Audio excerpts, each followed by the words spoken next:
Hi everyone, and welcome back to Midnight Theories. And if you're new here, welcome to Midnight Theories. In this mini-series, we will discuss groups that stirred up controversy with their debuts and caused mayhem in the community. This is part 2, so make sure to check out part 1 to learn about even more groups I didn't mention here. With that being said, let's jump right into the video.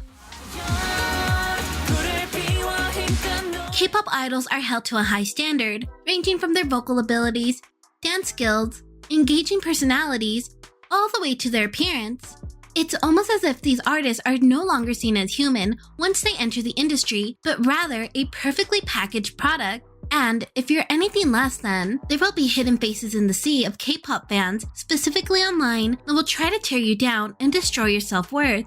We Are The One, also stylized as W.A.O, is a 7-member newly debuted boy group that debuted April 22nd, 2021. Just days after their debut, their Twitter account was temporarily suspended after an influx of malicious comments were made towards the boys and reported their account. You may be asking what caused a newly debuted boy group to receive much hate. Well, when their company King Top Entertainment released the boys' teaser pictures, they instantly received malicious comments targeting their physical appearance. Toxic netizens online targeted the members for not fitting the quote, idol beauty standard. Fans of the group and netizens showed their love and support to the group by starting a hashtag to cheer up the boys. They also tried to get the attention of Twitter to unsuspend the group's page. These young boys were undeserving of the hate they received, and I can't even imagine how it affected their mental health and self-esteem. Queerbaiting is a marketing technique for fiction and entertainment in which creators hint at, but then do not actually depict same-sex romances or other LGBTQ representation. They do so to attract, in other words, bait, a queer or straight ally audience with the suggestion of relationships or characters that appeal to them, while at the same time attempting to avoid alienating other consumers. The term queerbaiting has been thrown around a lot in the K-pop community more recently, with K-pop MVs such as Red Velvet's Irene and Sugi's Monster, Sunmi's Tale, and Only One of Libido, alluding intimate relationships between the members or artists to attract and reel in the LGBTQ+ community. Qodes is a 4-member girl group that made their debut in February of 2021. Their company, EJ Music Entertainment, made an announcement that they would be releasing a music video that would feature an, in quotes, queer-coded relationship. The music video would star 2 of the members, Delta and Lambda. The company stated, "In the idol industry, the queer code has become a source of content of its own. Even in times when genders and sexuality did not come as clearly defined as they do now, fan fictions about same-sex relationships between idol group members served as one of the main ways fans consumed the idol culture." Netizens were heavily mixed with the direction the company was going towards. On one hand, netizens expressed the joy and eagerly anticipated the video. The opposing side were upset with EJ Entertainment for using queer relationships and specifically women love women relationships, reducing them to a concept. Well, they are doing what K-pop industry is always capitalizing on, queerbaiting, but at the very least, they are being honest about it. If the girls themselves are straight, I don't care for this at all. My identity isn't a concept or a costume to be worn. I'm not a fetish, I'm not an aspect of fan culture, and I didn't choose my sexuality because I thought it would be hot, endearing, or fun. Being openly who I am has consequences, and I'm belittled or discriminated against for my same-sex attraction. The fact that they're openly saying, we're doing an LGBT concept to appeal to make money off of the LGBT community feels insulting. It's not cool or trendy to be gay. I cringe every time something is marketed as queer-coded. It sells, I guess, but it does make me uncomfortable how often it is a marketing ploy that doesn't even end up having any good LGBTQ+ representation. Like, if you really want to rob us for our money for representation, the least you could do is then deliver proper representation. I agree with you, OP. This whole concept thing is super uncomfortable to me and puts sexual orientation on the same level as intricate choreo or AI members on the gimmick scale. I'm ready to be proved wrong, but I'm pretty sure this is just gonna be sexy lesbians with no deeper thoughts behind it. Once the music video was posted, the audience who were skeptical or reserving their thoughts till the MV was released were rightfully upset that the music video did not develop a storyline that could have represented the LGBTQ+ community in a better light, and devalued the community to a fetish. But if you look at the comments under the video, it looks to have been well received by some of the members in the community. In 2010, HyunA broke out of her girl group image and released her first ever solo single, Change. Here is where HyunA began to really form her sexy and bold image that most associate with her today.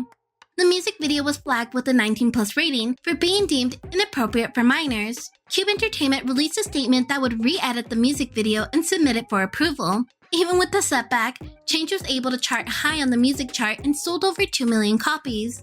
Controversy seemed to always linger around the idol from here and followed her into 2011 when she debuted in Cube Entertainment's project duo group, Troublemaker.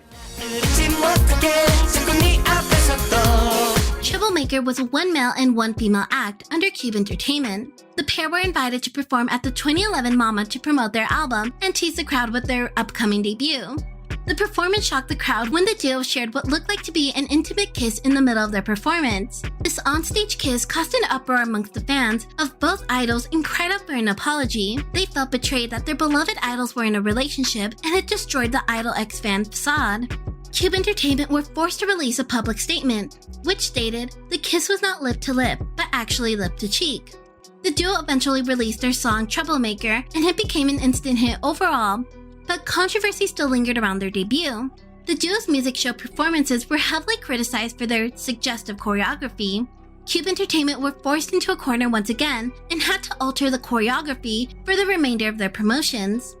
With their second comeback, the duo teased their new song with a racy photo shoot that angered the public once again. Troublemaker were also invited to the 2013 Mamas and continued to stun the audience with their onstage lip-to-lip kiss and racy choreography. This would go down as one of the most iconic and shocking moments in K-pop history. Perhaps too shocking for the public, since the duo never made a comeback after this. There were many speculations as to why the group never released another song together, such as the duo were dating behind the scenes and broke up, or the public just wasn't ready for a mixed-gender duo. In almost every K-pop group, each idol is assigned an image that they must present or portray to the public. An image seen not too often within girl groups are the members that are labeled the tomboy or girl crush of the group. GI, short for Global Icon, debuted in 2013 as a 5-member girl group with a quote, tomboy or boyish concept. The company was aware of the saturated, cute, and sexy concept most girl groups adopted, and they wanted to stand out from the rest. Unlike today, there was not much of a girl crush / hip-hop concept or image girl groups did back then. Besides groups like 21 and Tiny G, it was either go with the cute image or go down the sexy route. GI's company, Simtong Entertainment, wanted to take a different path and give the tomboy concept a shot.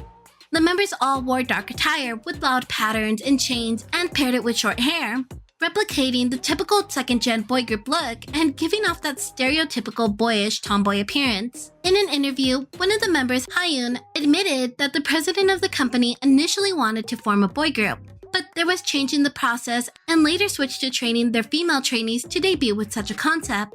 Another member also added, most of us have very girlish personalities, but in order to be a part of the group, we all had to cut our hair short and really had to deprogram our girlish tendencies, from the style of dancing right down to the simple hand gestures to make ourselves look tougher. Their concept did attract attention and had many eager netizens anticipating their debut. There was also the portion that hated the concept and attacked the group, leaving malicious comments because of their masculine image. After the group's debut, GI were contracted by 94 Street, a chicken restaurant chain, to be the new advertisement models. Their company were excited with the offer and said it's rare for a rookie girl group which debuted 4 months ago to be chosen as models for a chicken advertisement that only top idol stars get to do. We are so thankful. Our unique concept among typical girl groups fit well with 94 Street's unique image among ordinary chicken menus. Though the fandom was ecstatic that the group were able to obtain such a deal, there were fans of the group that were upset with the direction 94 Street took with the members. The members were styled in long wigs and colorful outfits, including dresses. Fans believed the group were straying away from their original concept and they weren't happy about it. The group did eventually change their look and concept later on and cycled through multiple lineup changes. Similar to EXP Edition and Kachi, Lana is another non-Asian artist to make the move into the K-pop scene. Lana is a Russian soloist based in South Korea who made her debut in 2019. She instantly received a swarm of international anti-fans prior to her debut, just because she was another non-Asian trying to become a K-pop star. Majority of netizens were dissatisfied with her vocal abilities when she made her debut, and comments about her appearance raised question as to if her company made her get plastic surgery to fit the Korean beauty standards, or her company herself were editing her pictures to appear Asian. Heated debates online were made on all these points. Here are some of the comments regarding her and her debut. Lana is leveraging her white privilege to get ahead in an industry made by Asians for Asians. We all know Lana could have been a singer in her own country, but she's mediocre, so she debuted in Korea instead of knowing that people would cape for her purely because she's white and pretty according to Korean/East Asian beauty standards. It's pretty disgusting, honestly. I've seen this said a few times in other similar discussions, but where does it come from? As non-Koreans, I just don't think we really have a say in this matter or can dictate what Koreans should do or not in their country's own entertainment industry. The bullying of Lana by international fans is one of the weirdest and saddest things I've seen. Let the Korean market decide if they want her or not. International fans trying to police the Korean market from afar is kind of ironic with how people talk about the West trying to colonize K-pop. If anything, there's nothing more colonizing than international fans trying to determine who should debut or not. The negativity flowed into her first music show live stage, where she was once again the target of malicious comments, mostly targeting her vocal abilities this time. Lana did eventually release a surprise single with her song titled Make It Real. In this song, she made a clapback at the haters. What did you say? Korea boo? Oh, sorry, I don't even listen to you. The young singer was called a Korea boo because of her love for Korean culture, the plastic surgery rumors, and her trying to be an idol. Lana also participated on Idol Camp 2020 and placed 22nd overall. She released her first Chinese single Talk Talk months after participating on Idol Camp and announced that she would be participating in another Chinese survival show. Looking at most of the recent and top voted comments under her videos and thread posts, I see the international fan base is starting to become more accepting of the singer and realizes she was being attacked for all the wrong reasons. Piggy Dolls was a 3-member girl group that debuted in 2011. The group had the typical sound of the early 2000s, but they weren't your typical girl group. All 3 members were chosen by their company due to their great singing abilities. Piggy Dolls leader Min-sun had tried to break into the industry for years. She failed to make a name for herself each time due to her curvy appearance. The 2 other members, Jian and Jiun, never bothered to audition due to similar reasons.